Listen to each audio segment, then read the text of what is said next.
శ్రీభగవాను ఉవాచ నైనం చిందంతి శస్త్రాణి నైనం దహతి పావకః న చైనం క్లేదయంత్యాపో న శోషయతి మారుతః.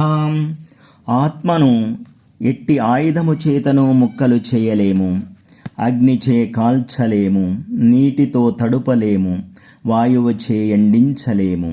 పూర్వము ఖడ్గములు, ఆగ్నేయాస్త్రాలు, వారుణాస్త్రాలు, వాయవ్యాస్త్రాలు, నాగాస్త్రాలు, బ్రహ్మాస్త్రాలు, నారాయణాస్త్రాలు, ఇంకను ఎన్నో రకాల అస్త్రాలు ఉన్నప్పటికీ ఆత్మను చంపలేదు.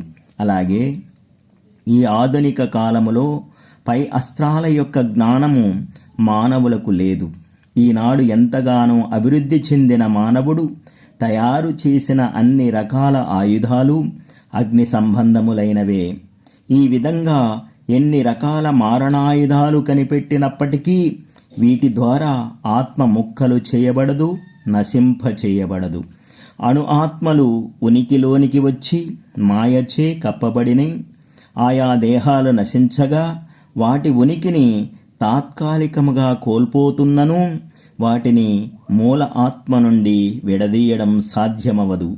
పైగా అణు ఆత్మలు భగవంతుని నుండి వేరు చేయబడిన అంశలే.